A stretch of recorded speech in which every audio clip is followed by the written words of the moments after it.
പ്രേമിലല്ലേട്ടാ, കുറേ വർഷങ്ങളായി ശാസ്ത്രലോകം ചോദിക്കുന്ന ഒരു ചോദ്യമാണ്, ഭൂമിയിലല്ലാതെ മറ്റെവിടെയെങ്കിലും ജീവനുണ്ടോ എന്നുള്ളത്. ഭൂമിയിലല്ലാതെ മറ്റൊരിടത്ത് ജീവനുണ്ട് എന്നൊരു വിഭാഗം പറയുന്നു, ഇല്ല എന്ന് മറ്റൊരു വിഭാഗം പറയുന്നു. പക്ഷെ ഇപ്പോഴും നമ്മൾ ഉൾപ്പെടുന്ന മനുഷ്യലോകത്തിനും ഒരു കൗതുകമുണ്ട് അത് കേൾക്കാൻ. ഭൂമിയിലല്ലാതെ മറ്റെവിടെയെങ്കിലും ജീവന്റെ സാന്നിധ്യമുണ്ടോ എന്നുള്ളത്. ഉറപ്പായിട്ടും ഉണ്ട്. ഉറപ്പായിട്ടും ഉണ്ടാകണം, അങ്ങനെ തന്നെ പറയണം. സൂര്യന്റെ പ്രത്യേകത എന്താ?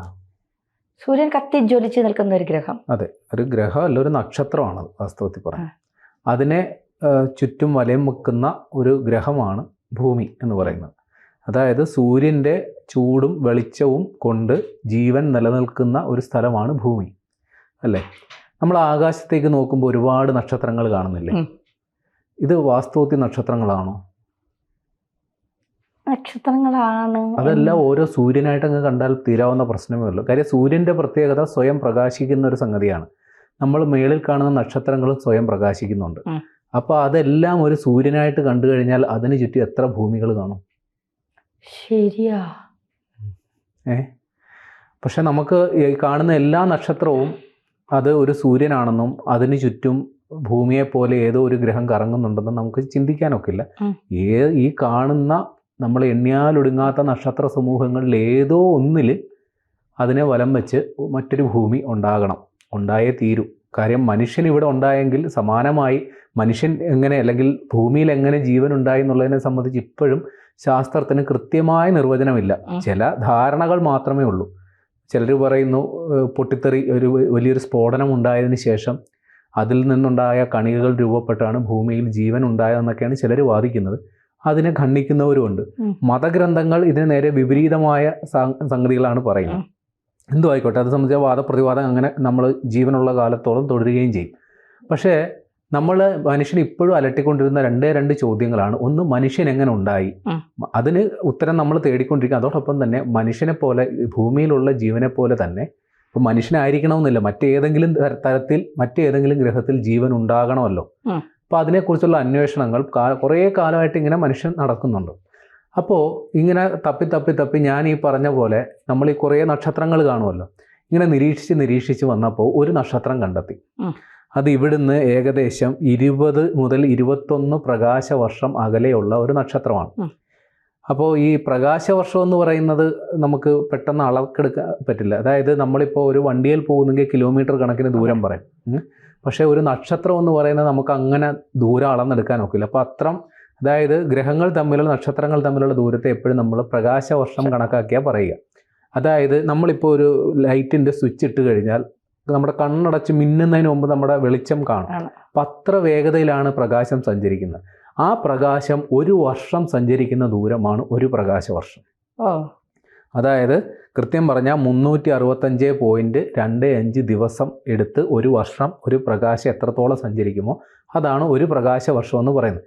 അത് ഏകദേശം കണക്കാക്കിയാൽ, കൃത്യമല്ല, ഏകദേശം കണക്കാക്കിയാൽ ഏതാണ്ട് 942 കോടി കിലോമീറ്റർ വരും ഒരു പ്രകാശവർഷം, ഒരു പ്രകാശം സഞ്ചരിക്കുന്ന ദൂരം. അങ്ങനെ ഏതാണ്ട് 21 പ്രകാശവർഷം അകലെയുള്ള ഒരു ചുവന്ന നക്ഷത്രം നമ്മൾ കണ്ടെത്തി. അതായത് ചുവന്ന കളറിലുള്ള പ്രകാശം പുറപ്പെടുവിക്കുന്ന ഒരു നക്ഷത്രം കണ്ടെത്തി. അതിനെ ചുറ്റും വലം വെക്കുന്ന ഒരു ഗ്രഹത്തെയും കണ്ടെത്തി. ആ ഗ്രഹത്തിന് നമ്മൾ ഇട്ടിരിക്കുന്ന പേര് ഗിൽസി 581c എന്നാണ്. അപ്പോൾ ഈ ഗ്രഹത്തിൽ ഭൂമിക്ക് സമാനമായ ഒരു അന്തരീക്ഷമുണ്ട് എന്നുള്ളതാണ് നമ്മുടെ ഒരു അനുമാനം. പക്ഷേ ഭൂമിക്ക് വ്യത്യസ്തമായി, ഭൂമി 24 മണിക്കൂർ കൊണ്ടാണ് നമ്മുടെ സൂര്യനെ ചുറ്റി വരുന്നതെങ്കിൽ ആ ഗ്രഹം ഏതാണ്ട് 12.9 ദിവസം എടുത്തിട്ടാണ് ചുറ്റി വരുന്നത്. അപ്പോൾ നമ്മുടെ ആദ്യത്തെ അനുമാനം എന്ന് പറയുന്നത് അവിടെ ജീവൻ്റെ സാധ്യതയുണ്ട്. കാര്യം ഭൂമിക്ക് സമാനമായ ഒരു അന്തരീക്ഷവും മറ്റും എല്ലാം കാണുന്നുണ്ട്. അപ്പോൾ നമ്മൾ അങ്ങനെ തന്നെയാണ് വിശ്വസിച്ചത്. പക്ഷേ ഇപ്പോഴത്തെ പഠനങ്ങൾ സൂചിപ്പിക്കുന്നത് അതിനുള്ള സാധ്യത കുറവാണ് എന്നുള്ളതാണ്. കാര്യം അവിടെ പിന്നെ ഈ ദ്രവരൂപത്തിലുള്ള, അല്ലെങ്കിൽ നമ്മുടെ ഈ വെള്ളം ഉണ്ടല്ലോ, ആ രൂപത്തിലുള്ള വെള്ളത്തിൻ്റെ സാന്നിധ്യം കുറവായിരിക്കും. ഒന്നെങ്കിൽ അത് ഐസായിട്ടായിരിക്കാം, അല്ലെങ്കിൽ തിളച്ചു മറിയുന്ന അവസ്ഥയിലായിരിക്കാം എന്നുള്ളൊരു അനുമാനത്തിലാണ്. ഈ രണ്ട് സാഹചര്യത്തിലും ജീവന് നിലനിൽക്കാൻ പറ്റില്ല. ഇതിൻ്റെ ഒരു സമ്മിശ്ര ഭാവത്തിലെ ജീവൻ നിലനിൽക്കാൻ സാധ്യതയുള്ളൂ. അപ്പോൾ അതുകൊണ്ട് തന്നെ അവിടെ ജീവൻ ഉണ്ടാകാനുള്ള സാധ്യത കുറവാണെന്നാണ് ഇപ്പോഴത്തെ ഒരു അനുമാനം. എന്നിരുന്നാലും നമ്മൾ ഏതാണ്ട് 2008 നമ്മുടെ ഉക്രൈൻ്റെ ദേശീയ ബഹിരാകാശ ദൗത്യത്തിൻ്റെ ഭാഗമായി അവർ കൗതുകകരമായൊരു സംഗതി ചെയ്തു. ഈ പറയുന്ന ഗിൽസി 581 ഒരു റേഡിയോ സന്ദേശം അയച്ചു. ഈ റേഡിയോ സന്ദേശം എന്ന് പറയുന്നത് അതും രസകരമാണ്. ഈ ബെബോ എന്ന് പറയുന്ന ഒരു സോഷ്യൽ മീഡിയ നെറ്റ്വർക്കിൽ നിന്ന് ഒരു മത്സരം നടത്തി.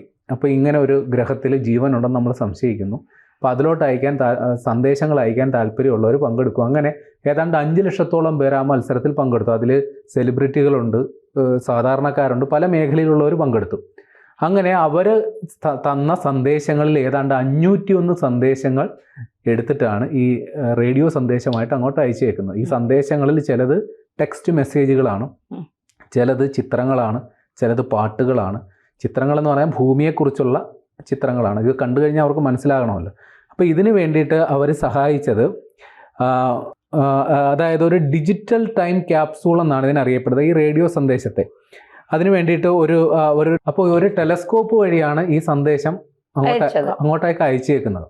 അത് ഈ 21 പ്രകാശ വർഷം പിന്നിട്ട്, അതായത് 2008 ഒക്ടോബറിൽ നിന്ന് ഇവിടുന്ന് ഒക്ടോബർ 9 പുറപ്പെട്ട ഈ സന്ദേശം ഏതാണ്ട് 20-21 പ്രകാശ വർഷം സഞ്ചരിച്ച് അവിടെ എത്തുമ്പോൾ ഏതാണ്ട് 2029 ആകുമെന്നാണ് നമ്മൾ മനസ്സിലാക്കുന്നത്. അങ്ങനെ അവിടെ ആൾക്കാരുണ്ട് എന്ന് കരുതുക, അവിടെ ആൾക്കാരുണ്ട്, ആ സന്ദേശം അവിടെ സ്വീകരിച്ചെന്നും കരുതുക, അവരതിന് മറുപടി തരുന്നു എന്നും കരുതുക. അങ്ങനെയാണെങ്കിൽ ആ മറുപടി 2050 ഇവിടെ കിട്ടും എന്നാണ് നമ്മൾ മനസ്സിലാക്കേണ്ടത്. അപ്പം നമ്മളൊന്നും കാണില്ലേ?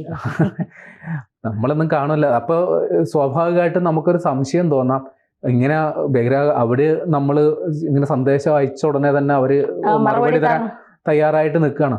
സാധ്യത കുറവാണ്. കാരണം ആദ്യം ഇങ്ങനൊരു സന്ദേശം കിട്ടിയാൽ അവർക്ക് ആദ്യം തോന്നുന്ന ഭയമായിരിക്കും. ഇപ്പോൾ ഭൂമിയിൽ തന്നെ ഇങ്ങനെ നമ്മൾ ഈ UFOകൾ, അതായത് പറക്കും തെളികൾ എന്നൊക്കെ, അതിങ്ങനെ പലയിടത്ത് കണ്ടതായിട്ടും ചില തെളിവുകൾ അവിടെ ഇവിടെയൊക്കെ അവശേഷിപ്പിക്കുന്നതായിട്ടും ചില വാർത്തകളും ചില സംഗതികളൊക്കെ ഉണ്ട്. പക്ഷേ മനുഷ്യൻ ഇപ്പോഴും അതിനെക്കുറിച്ചൊന്നും, അതായത് നാട്ടുകാർക്ക് ഭയം ഉണ്ടാകുന്നതുകൊണ്ട് ഔദ്യോഗികമായിട്ട് ഒരിടത്തും അങ്ങനെ വെളിപ്പെടുത്തലുകൾ നടത്തിയിട്ടില്ല. നമുക്ക് ചുമ്മാ യൂട്യൂബിലൊക്കെ സെർച്ച് ചെയ്ത് ഇപ്പോഴും കാണും, അതിൻ്റെയൊക്കെ ആധികാരികതയും ചോദ്യം ചെയ്യപ്പെടുന്നുണ്ട്.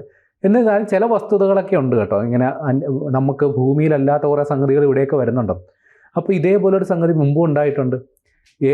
അതായത് 1600 പ്രകാശ വർഷം അകലെയുള്ള ഒരു നക്ഷത്ര സമൂഹത്തിൽ നിന്ന് ഒരു റേഡിയോ സന്ദേശം ഇങ്ങോട്ട് വന്നിട്ടുണ്ട്. സത്യമായിട്ടും. പിന്നെ ഒരു 8 ബില്യൺ വർഷങ്ങൾ പ്രകാശവർഷം മുമ്പുള്ള ഒരു നക്ഷത്ര സമൂഹത്തിൽ നിന്ന് ഒരു റേഡിയോ സന്ദേശം ഇങ്ങോട്ട് വന്നിട്ടുണ്ട്. പക്ഷെ ആ സന്ദേശം എന്താണെന്ന് നമുക്കിപ്പോഴും ഡീകോഡ് ചെയ്യാൻ പറ്റിയിട്ടില്ല. ഒരു സ്ഫോടന ശബ്ദം പോലുള്ളൊരു സാധനമാണ്, നമുക്കത് ഡീകോഡ് ചെയ്യാൻ പറ്റിയിട്ടില്ല. ശാസ്ത്രം അതിൻ്റെ പിന്നാലെയും ഉണ്ട്. പിന്നെ ഇതിൻ്റെ ഇടയ്ക്ക് നാസ ഒരു വിപ്ലവകരമായ സംഗതി കൂടി നടത്തി. ഇപ്പം നമുക്കൊരു സംശയം തോന്നാം, ഈ ഒരു നക്ഷത്രത്തിൽ നിന്ന് ഇങ്ങോട്ടേക്ക് സന്ദേശം എത്തുമോ? ഇപ്പം നമ്മൾ ഈ ഇൻ്റർനെറ്റും ഒന്നും ഇല്ലല്ലോ ഇത്രയും, പക്ഷേ അതിനുള്ളൊരു സാധ്യതയുണ്ട്. കാര്യം ഇപ്പം നാസ 2023 ഒക്ടോബറിൽ സൈക്കി സ്പേസ് ക്രാഫ്റ്റ് എന്നും പറഞ്ഞൊരു വിക്ഷേപണം നടത്തി. അതായത് സ്പേസ് എക്സിൻ്റെ ഒരു റോക്കറ്റ് ഉപയോഗിച്ചിട്ടാണ് നടത്തിയത്. ആ ഉപഗ്രഹം അല്ലെങ്കിൽ ആ സാറ്റലൈറ്റ് ഇപ്പോൾ ഏതാണ്ട് 16 മില്യൺ കിലോമീറ്റർ അകലെ നിൽക്കുകയാണ്. അപ്പോൾ അവിടെ നിന്ന് ലേസർ സംവിധാനം ഉപയോഗിച്ച് അവിടെ നിന്ന് ഇങ്ങോട്ടൊരു സന്ദേശം അയച്ചിട്ടുണ്ട്. അപ്പോൾ ആ സന്ദേശം ഇവിടെ കിട്ടി. അപ്പോൾ അതിവിടെ എത്താനുള്ള സാധ്യത ഉണ്ടെന്ന് നമ്മൾ തെളിയിച്ചിട്ടുമുണ്ട്. ഇനി ഇതുകൊണ്ടൊന്നും മനുഷ്യൻ്റെ കൗതുകം തീർന്നില്ല. ഇപ്പോൾ റേഡിയോ സന്ദേശം അയച്ച സംഗതിയല്ലേ ഇപ്പോൾ ഉള്ളത്. നേരത്തെ 1977 മനുഷ്യൻ ഇതേപോലെ വോയേജർ എന്നും പറഞ്ഞൊരു സംഗതി അയച്ചിട്ടുണ്ട്. വോയേജർ എന്ന് പറഞ്ഞാൽ അത് ഈ ഇൻ്റർസ്റ്റെല്ലർ എന്ന് പറഞ്ഞൊരു സിനിമ കണ്ടവർക്ക് മനസ്സിലാകും. നമ്മുടെ ഈ ഭൂമി ഉൾപ്പെടുന്ന ഈ ഒരു ഇതുണ്ടല്ലോ, ഇതിനപ്പുറം ഒരു ലോകത്തെക്കുറിച്ചൊക്കെ നമുക്ക് ചിന്തിച്ചു കഴിഞ്ഞാൽ ഈ ഒരു ആവരണം ഭേദിച്ച് അപ്പുറത്തേക്ക് പോവുക, ഇൻ്റർസ്റ്റെല്ലർ യാത്ര എന്നൊക്കെ അതിന് പറയുക. അപ്പോൾ അങ്ങനെ നമ്മുടെ ഈ ഭൂമിയും ഈ സൂര്യനും അടങ്ങുന്ന ആ ഒരു ഗാലക്സി ഭേദിച്ച് അപ്പുറത്ത് പോകുന്ന ഒരു സംഗതി വോയേജർ എന്ന് പറഞ്ഞ് നമ്മൾ അയച്ചിട്ടുണ്ട്. അതിലും ഇതേപോലെ ഒരു ഡിസ്ക് നമ്മൾ ആ സംഗതിയിൽ പിടിപ്പിച്ചിട്ടുണ്ട്. ആ ഡിസ്കിൽ ഇതേപോലെ ചിത്രങ്ങളും പാട്ടും സന്ദേശവും എല്ലാം കൊടുത്ത് വിട്ടിട്ടുണ്ട്. അപ്പോൾ എവിടെയെങ്കിലും ആർക്കെങ്കിലും ജീവൻ അല്ലെങ്കിൽ ആരെങ്കിലും ഇത് തിരിച്ചറിഞ്ഞ് അത് റെസ്പോണ്ട് ചെയ്ത് കഴിഞ്ഞാൽ ഒരു പക്ഷേ നമ്മൾ ഭയപ്പെടുന്ന തരത്തിലൊന്നും അല്ലെങ്കിൽ ഈ നക്ഷത്രാന്തര കമ്മ്യൂണിക്കേഷൻ വരെ സാധ്യതയുണ്ട്. ചിലപ്പോൾ നമ്മുടെ കാലങ്ങളായിട്ടുള്ളൊരു ചോദ്യത്തിനും അതോടുകൂടി ഉത്തരവാകും, ഈ ഭൂമി അല്ലാണ്ട് ജീവൻ മറ്റെവിടെയെങ്കിലും ഉണ്ടോ എന്നുള്ളത്. നമുക്കൊക്കെ അവിടെ പോകാൻ പറ്റുമായിരിക്കും അല്ലേ? ഇതൊക്കെ ഒരു കൗതുകത്തിനപ്പുറം ഇതിന് സാധ്യത വളരെ കുറവാണ്. ഇനി നമ്മുടെയൊക്കെ തലമുറകൾ കഴിഞ്ഞ് വരുമ്പോൾ ഇതൊക്കെ ഉണ്ടായേക്കും, അറിയില്ല. അതെ.